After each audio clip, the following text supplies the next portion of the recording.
Graça e paz. Vou convidar a amada igreja a abrir a sua Bíblia em Eclesiastes, capítulo 5. Eclesiastes, capítulo 5, do primeiro versículo até o 7. Diz a Escritura: guarda o pé quando entrares na casa de Deus. Chegar-se para ouvir é melhor do que oferecer sacrifícios de tolos, pois não sabem que fazem mal. Não te precipites com a tua boca, e nem o teu coração se apresse a pronunciar palavra alguma diante de Deus. Porque Deus está nos céus, e tu na terra, portanto sejam poucas as tuas palavras. Porque dos muitos trabalhos vêm os sonhos, e do muito falar, palavras nestas. Quando a Deus fizeres algum voto, não tardes em cumpri-lo, porque não se agrada de todos. Cumpre o voto que fazes. Melhor é que não votes do que votes e não cumpras. Não consintas que a tua boca te faça culpado, e nem diga diante do mensageiro de Deus que foi inadvertência. Por que razão se daria Deus por causa da tua palavra, a ponto de destruir as obras das tuas mãos? Porque como na multidão dos sonhos a vaidade, assim também nas muitas palavras. Tu, porém, teme a Deus. Vamos orar. Maravilhoso Senhor, Deus nosso, te pedimos, Senhor, que abençoe as nossas vidas através da palavra que foi lida, que o Teu Espírito Santo torne cristalina o nosso entendimento e nos una da capacidade necessária para não somente ouvi-la, mas obedecê-la, colocá-la em prática em nossa vida. Que o Senhor nos edifique um edifício espiritual, a tua santa habitação, para que nós oramos em nome de Jesus. Amém. Este é o último domingo do ano, não é a última pregação, porque amanhã nós temos ainda mais um momento para estarmos juntos, mas é tempo oportuno de falarmos, enfim, do que costumamos falar no ano novo em geral. A nossa sociedade, as pessoas que nós conhecemos, já estão com as suas superstições, se planejando para pular 7 ondinhas, comer não sei quantas uvas, quantos cabelos de romã, que cor de roupa vai usar, etc, etc. E eu acho que você certamente não tem nenhum tipo de apego a esse tipo de coisa, eu suponho. Mas é bem verdade que outras coisas mais sutis podem sim fazer parte da nossa vida, já que é tão forte na nossa cultura, nessa data de virada de ano, nesse marco tão marcante, tão forte na nossa vida, a gente fazer aquelas famosas promessas, já mencionadas aqui pelo Edgar. Esse ano vai, né? Aquele regime que eu não consegui fazer, enfim, aquele projeto que nunca saiu do papel,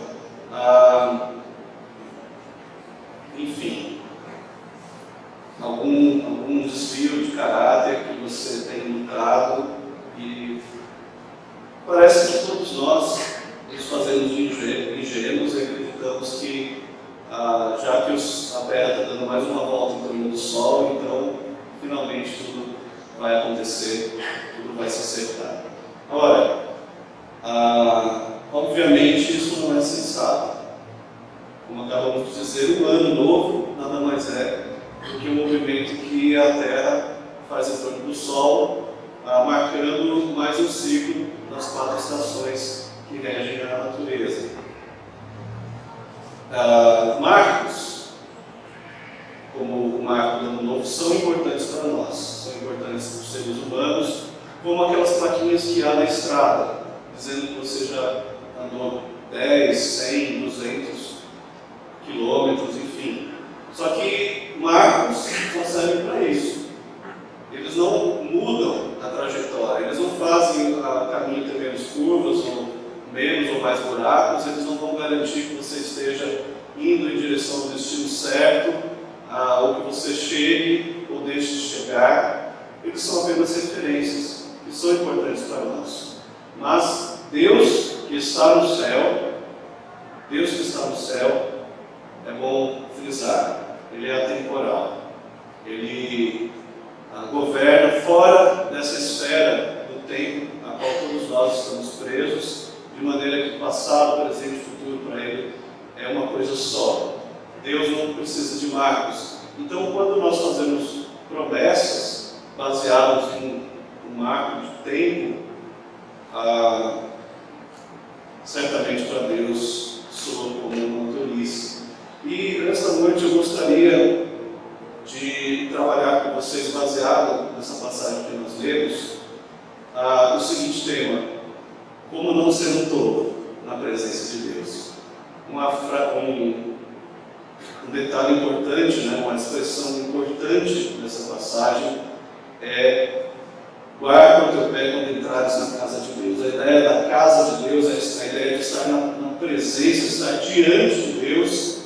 É um tema que é repetido em alguns desses versículos que nós lemos, o que pressupõe o culto, o sacrifício, a nossa devoção, a nossa adoração que prestamos a Deus, inclusive essa que estamos fazendo hoje, mas no contexto que foi escrito, muito provavelmente significava o templo de Salomão em Jerusalém, o templo que, como os irmãos possivelmente sabem, na sua própria constituição arquitetônica, ele tinha separações, ele tinha divisões que mostravam como o homem está separado de Deus por causa do pecado e como ele necessita de um mediador para chegar na presença de Deus, mas de qualquer forma ele simbolizava a presença de Deus acima de tudo, e por isso o templo era tão importante na vida do povo do Antigo Testamento. Porém, é bom que se diga, de passagem, que o templo foi destruído e Cristo profetizou que ele seria destruído e reerguido em 3 dias, o que significa que ele associou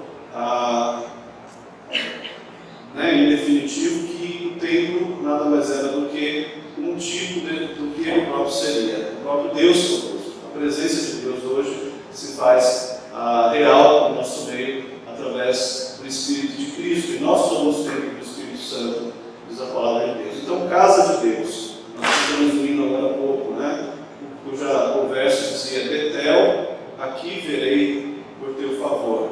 Talvez fazendo menção àquela passagem que Jacó, de caminho para a casa do seu tio, em Padã-Arã, entrou num certo lugar e teve uma visão de Deus e chamou aquele lugar então de casa de Deus, Betel.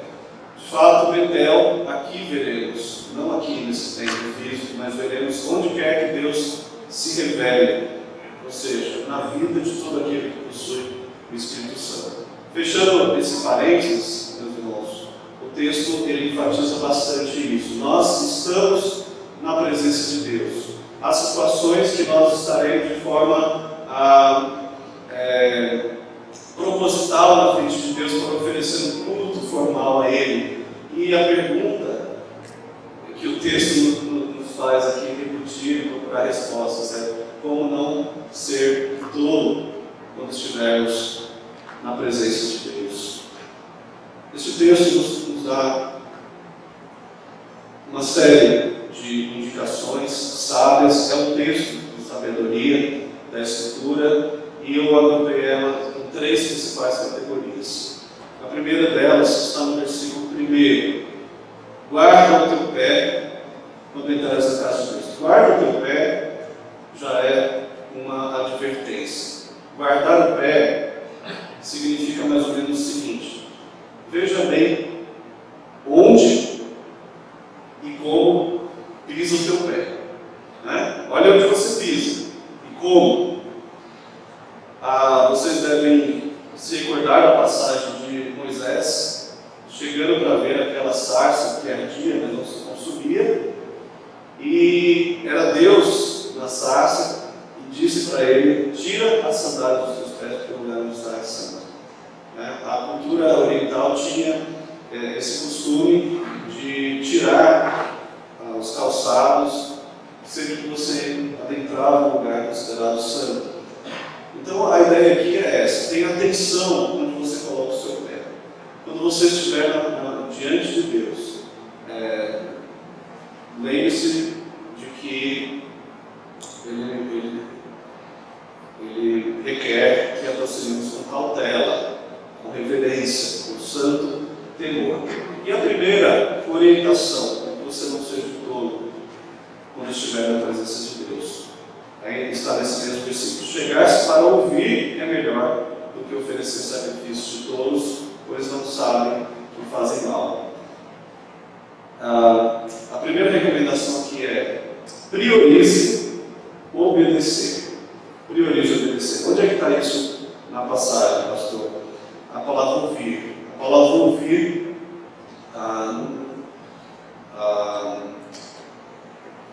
devidamente traduzida no seu original, ela traz com toda certeza esse significado. Ouvir aqui é atender. Existe uma diferença entre ouvir e escutar. Tá? O escutar seria a percepção auditiva. Né? A criança está ouvindo a mãe dar uma ordem, por exemplo, dela lavar a louça, e ela continua na frente da TV, sem se mexer.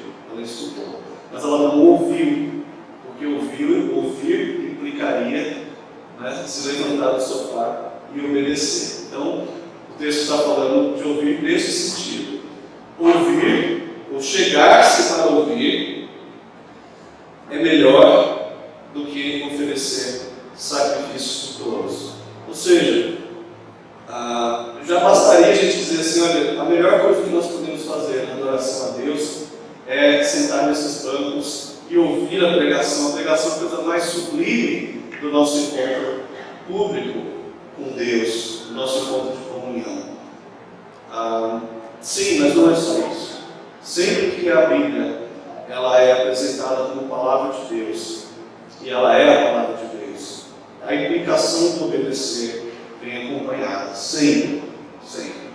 Né? Aquele que crê ou diz crer e não possui obras, diz Tiago, possui uma fé semelhante a um corpo morto, né? Uma fé morta, uma fé inerte, uma fé sem frutos. Então, chegar-se para ouvir é melhor do que oferecer sacrifícios.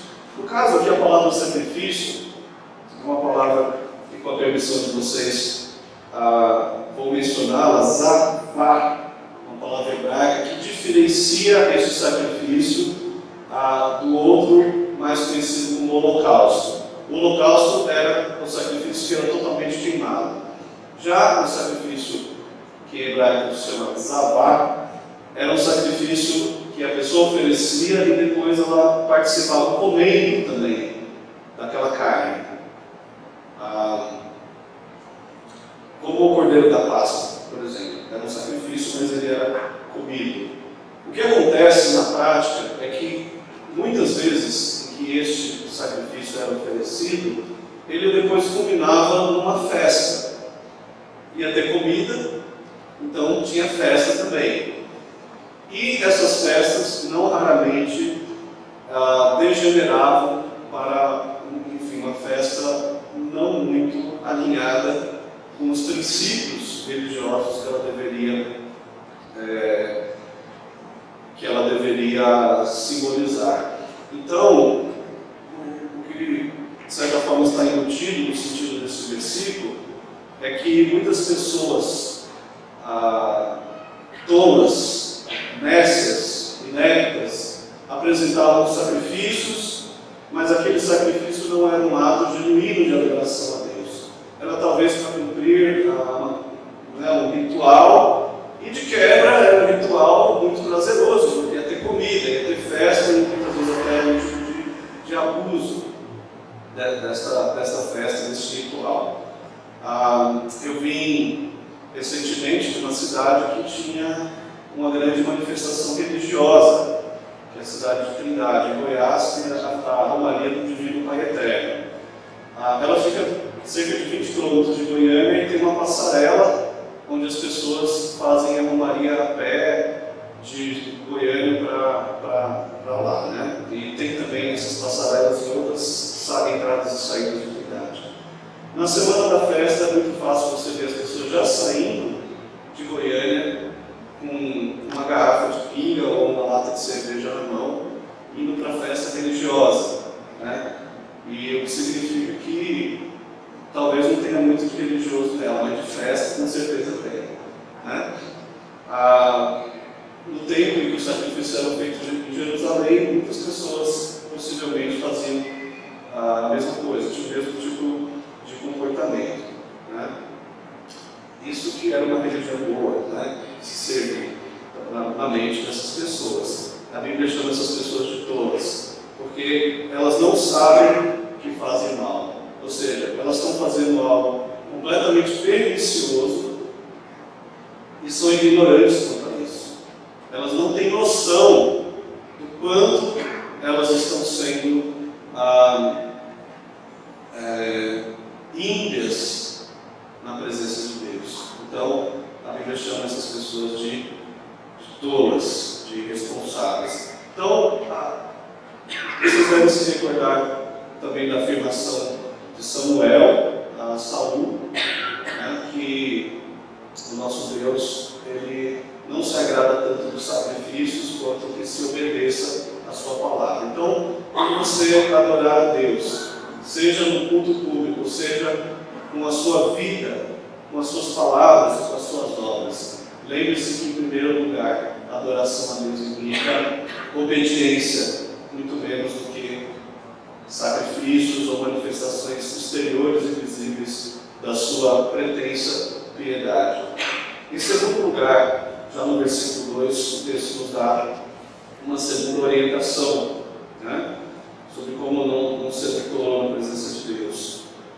Diz o seguinte: não te precipites com a tua boca e nem o teu coração se apresse a pronunciar palavra alguma diante de Deus, porque Deus está no céu e tu na terra, então sejam poucas as tuas palavras, porque dos muitos sonhos, dos muitos trabalhos vêm os sonhos, e no muito falar palavras nestas. Então, essa é a primeira orientação, é priorize obedecer. A segunda orientação é: não fale mais que o necessário. Não fale com Deus mais do que o necessário. O que significa isso? Significa, em primeiro lugar, você se lembrar de que Deus não é feito da mesma natureza que você. Aliás, Deus não é feito, né? Deus é autoexistente, para começo de conversa. Então, Deus, ele não é um mortal, um terráqueo como nós. Ele está nos céus. Isso significa que ele deve ser reverenciado. Isso significa que adentrar a sua presença exige temor. Isso implica que nós reconheçamos também de que ele é onipotente, onisciente e onipresente. Entre outras coisas, eu já adiantei essa explicação, significa dizer que Deus não está sujeito ao tempo. Quando o Salmo 90 diz que de eternidade a eternidade Ele é Deus, está dizendo que muito mais do que aquilo que nós somos capazes de aprender pelo conceito da eternidade, é o que Deus é. É a eternidade multiplicada pela eternidade. Ou seja, se a ciência, ou todo o conhecimento humano, toda a filosofia só consegue compreender uma eternidade que tem um começo e que possivelmente não tenha fim, e tudo que existe precisa ser causado, a eternidade de Deus significa que ele nunca foi causado. E a única forma de ser possível é ele não estar sujeito ao tempo. Deus nunca esteve sujeito ao tempo, ele criou o tempo. Então, quando Deus olha para a nossa vida, vamos supor que haja uma pessoa aqui no nosso meio que se chama Teresa. Deus olha para a Teresa e conhece a Teresa não pelo que ela fez na vida dela. A Teresa provavelmente se conhece pelo que ela já fez na vida dela, pelo que ela já foi, pelos sentimentos que ela possui no momento, enfim, ela julga se autoconhecer bastante. E a gente vai aprendendo com o passar do tempo que a gente se conhece muito pouco.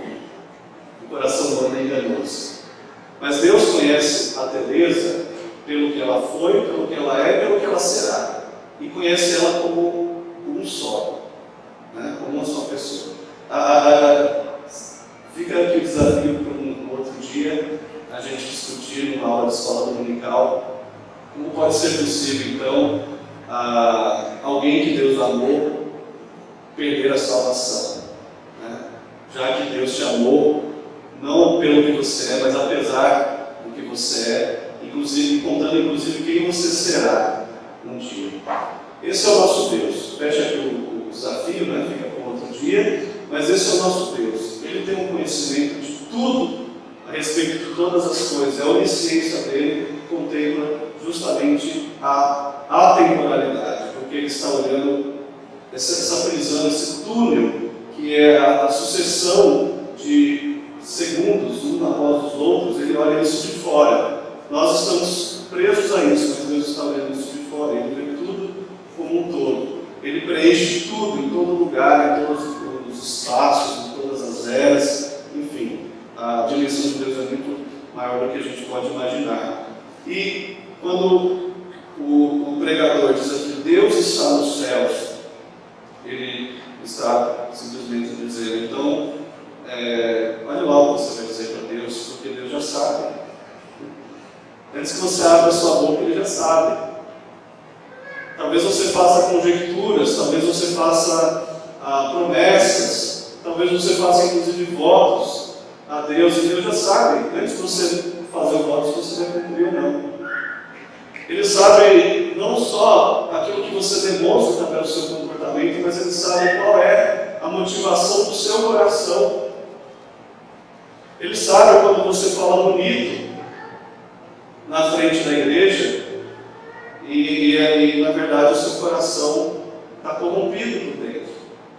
Ele sabe tudo. Então, pelo menos, né, quando você estiver dirigindo a palavra de Deus, veja que você não está falando com uma pessoa limitada como você.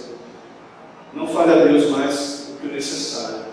Embora Jesus Cristo, o próprio Jesus Cristo, tenha também trazido um pouco de equilíbrio nesse entendimento a respeito de quem é Deus, quando nos ensinou a orar dizendo, Pai nosso que está nos céus.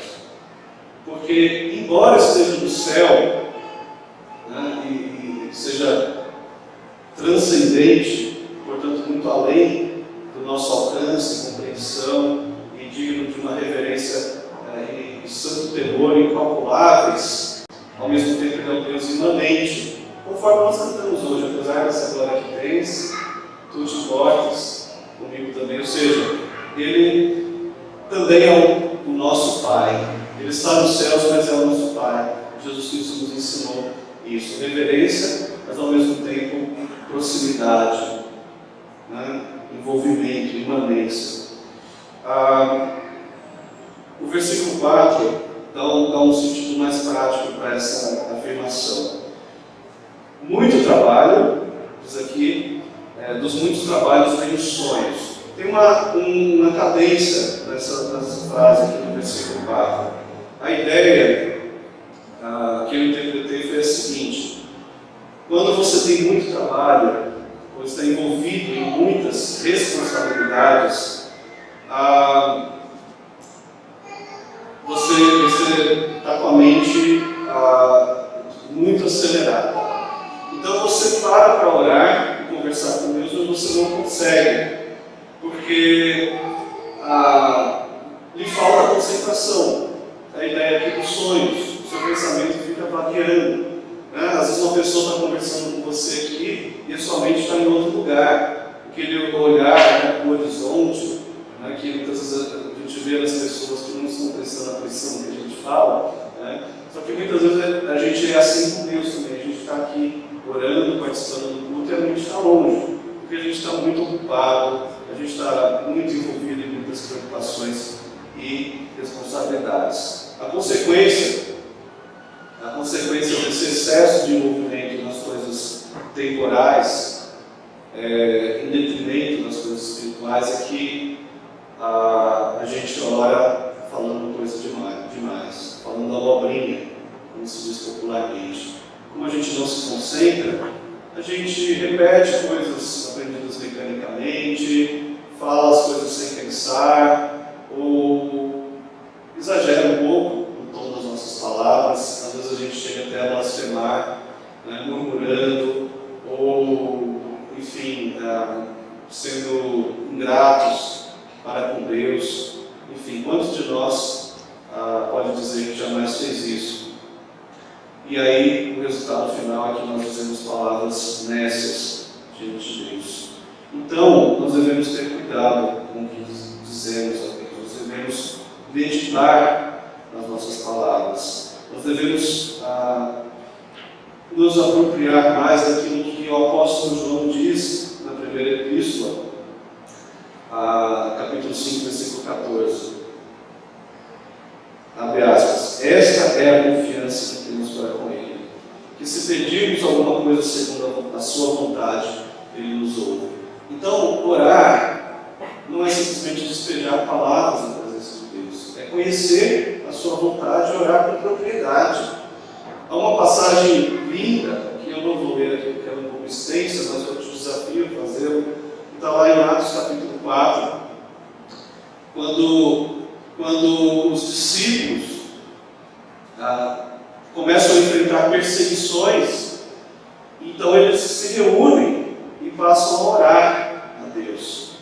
É aquele episódio que ao final da oração há um tremor de terra, né? Deus manifestando fisicamente a sua presença. A oração deles nos ensina que, primeiramente, eles adoram a Deus. Eles dizem, vou só pensar aqui: Tu, Senhor soberano, fizeste o céu, o mar e tudo que neles há, etc. Então eles adoram a Deus na sua oração. No segundo momento, eles fazem uma associação do que eles estão para dizer com as promessas bíblicas. Então eles declaram diante de Deus, eles reivindicam diante de Deus as promessas, mostram conhecimento da vontade de Deus. Quando eles afirmam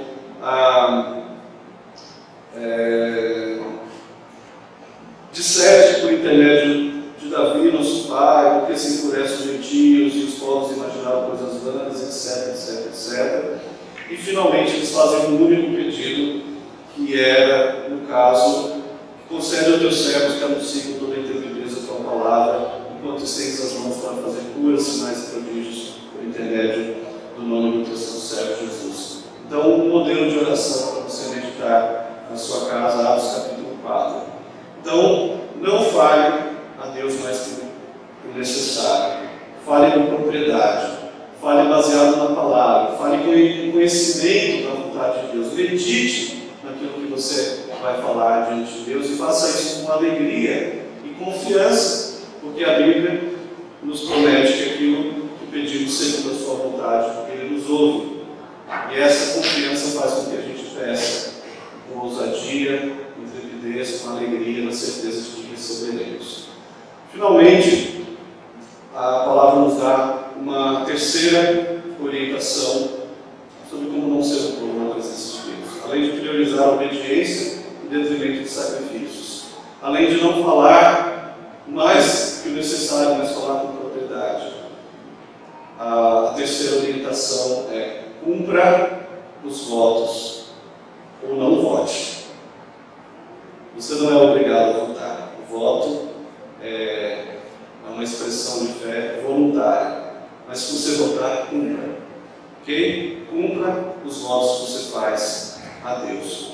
Os votos, no contexto hebraico, eram normalmente um sacrifício que se prometia ao sacerdote em função ou de um pedido que você estava guardando da parte de Deus, ou até mesmo de uma graça já alcançada. Poderia também ser uma oferta monetária, poderia ser, como muitos faziam, entregar um filho para cumprir o nazireado, né, para ser um nazireu. Então, havia várias modalidades de voto, nenhuma delas obrigatória. O que acontecia é que muitas pessoas interpretavam mal esse costume costume, com esse preceito, esse exercício de piedade e de fé, e fazer um voto na intenção de barganhar com Deus. Como é o que a gente está mais acostumado a ver, né? Se o Senhor me der isso, eu faço isso. Né? Isso é barganha. Né? Com a ideia de que eu posso ter algo que interessa a Deus, ok? E eu vou presentear a Deus com esse algo se Ele também me der o que eu quero. Né? O que é uma tolice, já que estamos falando de todos. Uma tolice. Pensar que Deus precisa de alguma coisa que você tem. Ele não precisa de nada que você tem. Ele já possui tudo. Mas Ele te dá, como cristão, como filho dele, a oportunidade de, por diversas vezes, mostrar a sua gratidão a Ele. Inclusive, não somente gratidão, mas a sua confiança, né, a sua dependência dele, inclusive dispondo, quer de bens materiais, quer de uma vida consagrada a Ele diretamente na obra, enfim, seja lá o que for. O texto do versículo 4 nos diz, em primeiro lugar, em relação aos votos, que Deus não se agrada de todos. O texto aqui ele desceu mais baixo, né? Foi mais na ferida, porque antes diz que Deus não se agrada do sacrifício de todos, agora ele diz: Deus não se agrada dos todos. Deus não se agrada desse tipo de ofertante, da pessoa honesta, da pessoa que finge ser um religioso, provavelmente até acredita nisso, mas na verdade está, brincando com Deus. Deus não se agrada de todos. A segunda advertência com relação a cumprir os votos está no versículo 20, no versículo 5. Melhor é que não votes. Ou seja, quem disse que você é obrigado a fazer um voto? Quem disse que você é obrigado a assumir um compromisso, seja lá qual for? Quem disse que você tem que ser regente, presbítero, violonista, porteiro, cuidador de criança, professor, ou seja lá qual for o cargo que exista na igreja? Quem disse que você é obrigado a isso? Não está dizendo que a pessoa que tem um cargo na igreja é mais espiritual do que o outro. Não está dizendo que a pessoa que dá, além do dízimo, uma oferta é melhor diante de Deus do que aquela que apenas cumpre com a sua fidelidade. Né? Onde está escrito isso? Simplesmente não está. Então, melhor é que não votes. Pensa bem antes de fazer isso. Né? A gente está acostumado a desafios semelhantes na época do 13º salário, né? Em que você fica um pouco mais generoso consigo mesmo e chega na porta da loja e fala: não, finalmente eu vou comprar essa TV de 60 polegadas. Será que você deveria? Você é obrigado a fazer isso mesmo? Para depois ficar o resto do ano, e quem sabe até uns 2, 3 anos, reclamando toda vez que chega o dia de pagar o boleto, né? Você deveria fazer isso mesmo? Será que você deveria trocar de carro, né? Só porque você recebeu, né, um dinheirinho a mais e tal? Pense bem, mas com relação a votar diante de Deus é muito mais importante. Lembre-se, Deus está nos céus, então é melhor que você não vote se você não vai fazer isso com o compromisso certo de cumprir o que você votou. Pelas manhãs nós temos estudado os falsos deuses, e um dos preceitos que a gente ensinou é que para você se livrar de um vício, de um falso ídolo no seu coração, não basta você se propor a isso. É preciso que você de fato deixe. Né? É preciso que de fato você execute, que você cumpra e não apenas se proponha. Promessas de ano novo, como as que a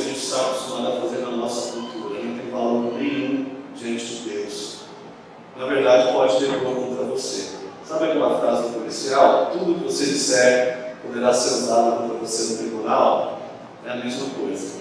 Se você puder não fazer nenhuma promessa, não faça. Jesus Cristo nos ensinou que nem jurar pelo que quer que seja a gente deveria fazer. Porque a palavra do crente, ela deve ter credibilidade. Se você disser sim, as pessoas têm que entender sim. Se você disser não, as pessoas têm que entender não. Você não precisa ficar prometendo, jurando, ficando de joelho, dando uma garantia para as pessoas acreditarem em você. Basta você dizer. A mesma coisa diante de Deus. Se você não tem algo para dizer que seja firme e certo, não diga, não vote, né? Não prometa. Há mais uma ameaça no versículo 6. Não considas que a tua boca te faça culpado. No original, não concida que a tua boca faça pecar a tua carne. A carne aqui dando até um entendimento mais profundo do todo do ser humano. Porque nós não pecamos só com a língua, nós pecamos como um todo. Né? É um pecado diante de Deus. Por que você vai permitir uma burrada dessa? É pecado. É pecado. Fazer votos vãos, fazer promessas levianas. Não faça isso. A quarta ameaça é de que para essas pessoas está destinada a ira de Deus. Por que razão se iraria a Deus por causa da tua palavra, a ponto de destruir as obras das tuas mãos? A ira de Deus, nesse caso, vem sobre a vida da pessoa de forma que tudo que ela executa não é errado. Em outras palavras, porque Deus não abençoa. Afinal de contas, tudo que nós fazemos e prospera é dom de Deus. O Salmo 90, já mencionado aqui, tem um pedido de Moisés a Deus, que o Senhor faça prosperar as obras das nossas mãos. Prosperar não, confirma, Senhor, as obras das nossas mãos. Sim, confirma as obras das nossas mãos. Então, tudo que nós fazemos e dá certo é porque Deus confirmou. Agora, aquele que é leviano diante de Deus, Deus não vai abençoar. Então, essa obra vai desmoronar, ela vai ruir. E assim Deus manifesta a ira sobre aquele que é irresponsável em ser um tolo, um bobo da corte na presença de Deus. Então, a conclusão desta passagem, um tanto dura, nesta noite, está no versículo 7. Porque como na multidão dos sonhos a vaidade, assim também nas muitas palavras, tu, porém, teme a Deus. Aqui ele faz uma comparação entre a vaidade, que é a atitude, que é a marca principal do tolo. Vaidade significa coisa vazia, não é aquela vaidade de passar batom no espelho ou pentear o cabelo, não é esse tipo de vaidade. Vaidade aqui é coisa vazia, ou seja, as coisas que você faz sem ter um rastro, sem ter um propósito firme, sem ter uma razão, né, que você faz por fazer, palavras vazias, palavras que não têm cumprimento, palavras que não vão ter continuidade, futuro. Então, essa é a marca do tolo, do vaidoso. Mas a marca do homem sábio, do homem de Deus, é o temor. Ele teme a Deus. Ele sabe que, onde quer que ele esteja, ele está na presença de Deus. A expressão latina aqui está, inclusive, no brasão da nossa escola de pós-graduação presbiteriana, né? Corandel, diante de Deus. Eu trabalho corandel. Eu me alimento, tenho uma refeição com a minha família, corandel. Eu estudo, corandel. Eu pratico esporte, jogo uma bola, assisto um jogo do Palmeiras ou do Corinthians, ou do São Caetano, que é o meu time do coração, desde pequenininho, corandel, né? E não é mais o Vila Nova, Elisa. Agora é o São Caetano, desculpa, tá bom? Então, corandel, tudo que nós fazemos, Deus está presente, nós estamos na presença dele. Então, a característica do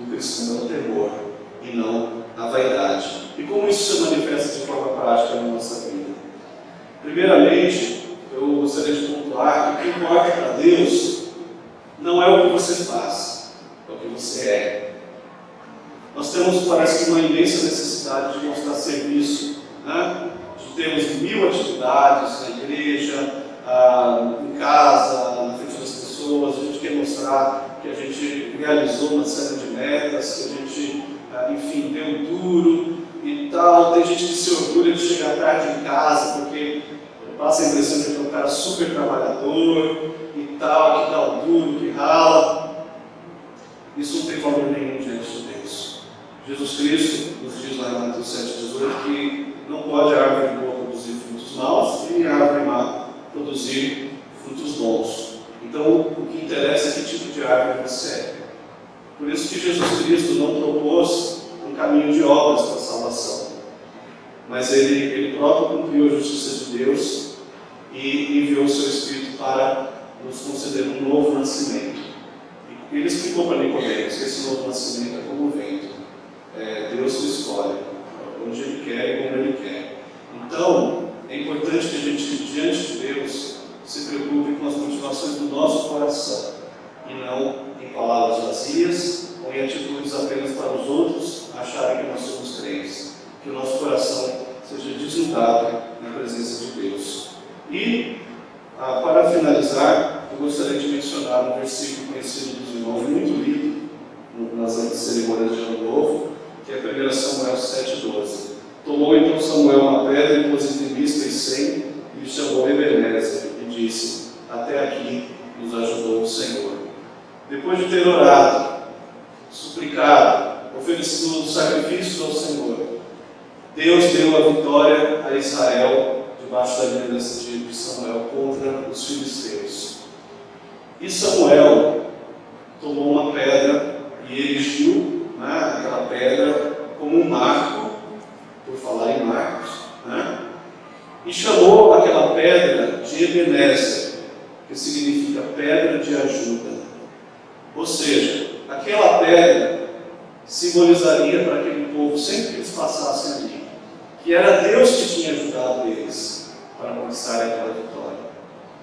Que, assim como fez Samuel, nós possamos também fazer da cerimônia de Réveillon a nossa Ebenezer, a nossa pedra de ajuda. Que não sirva para que a gente faça votos tolos que a gente não vai cumprir, ou promessas que a gente não está nem um pouco afim. Você acha que vai fazer exercício, mas você só se matriculou na academia, não quer dizer nada, né? Ao invés disso, que essa cerimônia de Ano Novo, essa passagem de ano, enfim, tudo que envolve essa festa, seja uma ocasião para a gente olhar para trás e ser grato a Deus por tudo que Ele fez e dizer para Samuel: até aqui nos ajudou o Senhor. E que, baseado nisso, nós possamos ter plena confiança de que Ele continuará nos ajudando. Que Deus assim nos abençoe.